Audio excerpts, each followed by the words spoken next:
Welcome to Whisky.com, where fine spirits meet. My name is Luening, Horst Luening. I'm the master taster of Whisky.com, and today we have another FAQ, and a user asked 3 questions about the finishing process of whiskey. And here on my picture behind my cask, you can see a lot of casks waiting in the preparation room for filling. And here the user asks, so many distilleries use different kind of barrels for finishing. My first question is the following. Is it first fill barrels only used for finishing or also second fill barrels? Well, you have this distinguish between barrels and casks. A barrel is typically an American standard barrel, 55 gallons I think, and it's made from American white oak. And the casks are typically sherry cask, as this bigger one is here. And this was formerly made from European oak. And since a few decades, they use American white oak for the sherry cask as well, because American white oak is a lot cheaper and is not that spicy, intense, shows less bitterness. So it's the people or the connoisseurs find it more comfortable to have sherry from ex-bourbon barrels. The finishing process was in the beginning done only with European port wine and sherry casks. After a while, they started to use Madeira casks as well. And then they switched over to any wine cask they were able to get their fingers on. So most of the finishing process was done in wine casks and not in American standard barrels first. If you finish a whiskey, 2 things happen. First, you tear the fruitiness of the wine out of the cask. With this, you get the color of the wine and you get the fruitiness, and this is typically a sherry maturation, a port wine maturation. And then the longer this takes place in 8-12 weeks, maximum 6 months. Then you have everything out of the porous walls, the staves from the cask. Then a second process takes place, the extraction of spiciness from the oak wood. American white oak has less spiciness, it's friendlier to your tongue, it's more compatible with the mass market. And European oak is very intense, shows tannins, shows coffee, espresso, bitterness, hefty spiciness coming from the European oak. And after finishing about 24 months, then you speak of a double maturation, because the second maturation is 2 years of time, and this is compared to the first 3 years, quite significant. So you have a maturation in 2 different casks. So then the finishing switches over to a double maturation.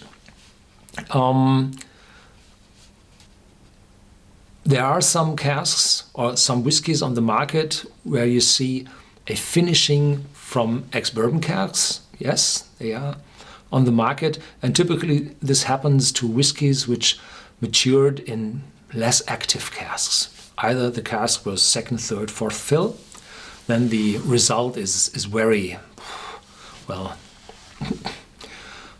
non-impressive, to say it in a good way. I once had the chance to taste a Macallan cask. I think it was in the year 2002 or 2003.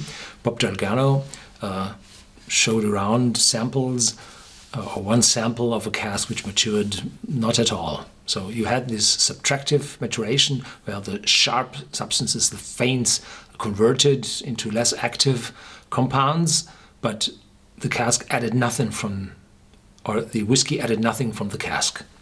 And this whiskey tasted, well, not at all. As a Macallan, it tasted nothing.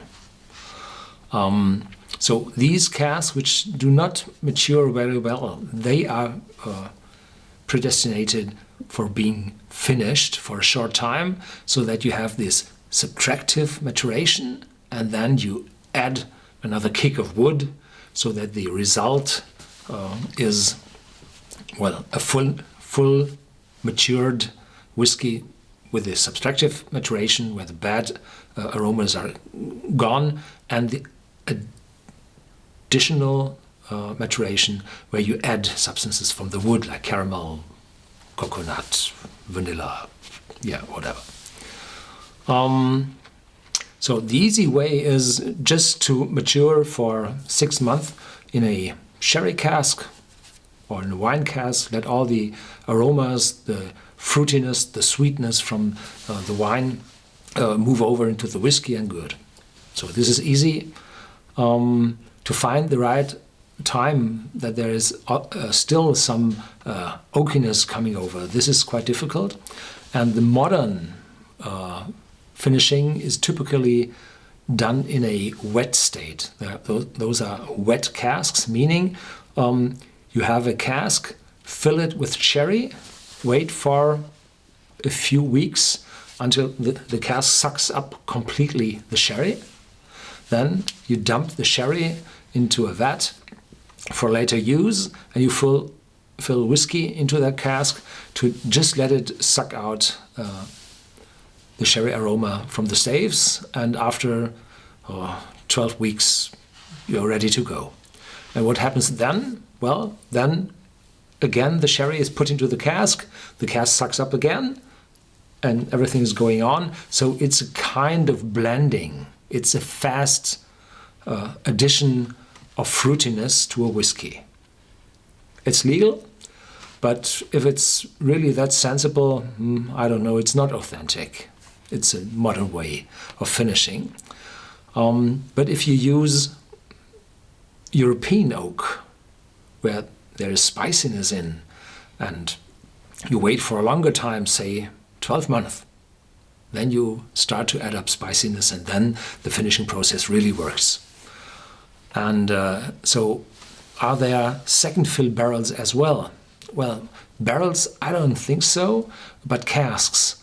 I know of the Lefroy triple wood, and I think the final finishing in sherry oak is done also in smaller casks for faster maturation, and those are reused, I think.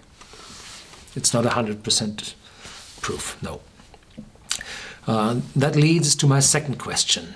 Many finishings are just for a short period, like 6 months, so I guess that the barrels can be used again for another finishing.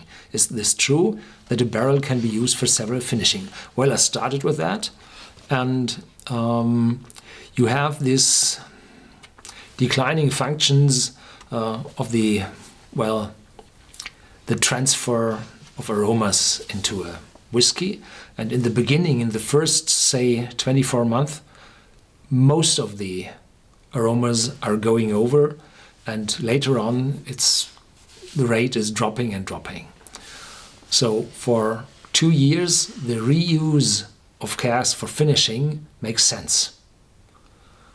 After 2 years of finishing, I personally would change over and move those casks into the distillery as typically refill casks, where there will still a good matured whiskey come from, but not that intense first fill cask whiskies. So I would start with the first fill for finishing, and after some time I would switch over to the normal reuse in the whiskey distillery.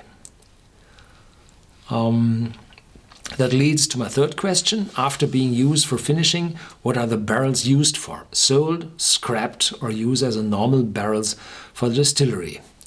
Well, as I said, I would put them into the normal usage of the distillery. And when such a cask has an age of, say, 30 years, this is roughly true, Typically you use it for 10 years and use it twice and sometimes 3 times. So between 20 and 30 years is the normal usage of a cask. Not in the blended whiskey industry where you mature the grain just to get the age. There you use the cask for even longer. In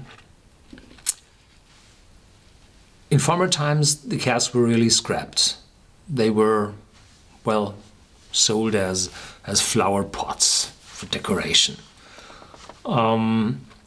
Then people came to the conclusion that there is still aroma in those casks, and those casks have a value. There's a lot of labor in it. And typically you heat the cask from the inside to activate it thermally, and the staves with a thickness of roughly 1 inch, 2.5 centimeters, are treated for 50% into the depth of the stave.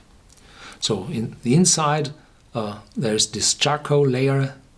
The more you burn, the thicker this layer is. And then there's a next few centimeters or 1 or 1.5 centimeters in it where the oak is thermally active. And then there's the red layer where the activation stops and the outside is still good. Needs for protection, and the cask falls down so it does not crack. Typically it cracks at the bunghole where the stave has a little flesh on both sides, and typically there is the crack because it bends the most at this place. So there had been some thickness of the staves left because burning and heat treatment will reduce the strength of the wood. If you're going with a forklift or palletize your cask, where you're very careful with the cask, then you can use up the outer part of the staves as well.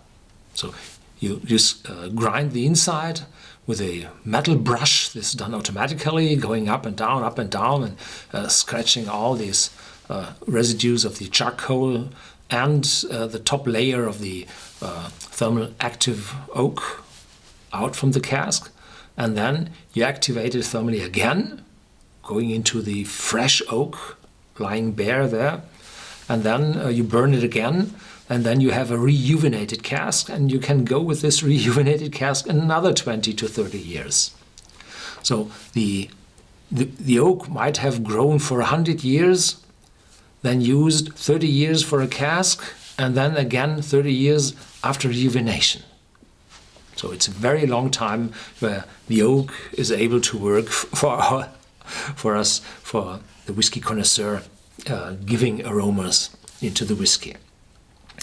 But that is no longer a finishing, but there are some whiskies on the market which are finished in rejuvenated casks because they are even more active than the ex-bourbon barrels are, because the ex-bourbon barrel have at least a maturation period of 2 years where the bourbon sucks out the caramel and the vanilla, and then most often another 2 years to the age of 4 years where most of the big volume whiskies from the US are bottled, like Jim Beam or from Tennessee, Jack Daniels. They typically have 48 months now.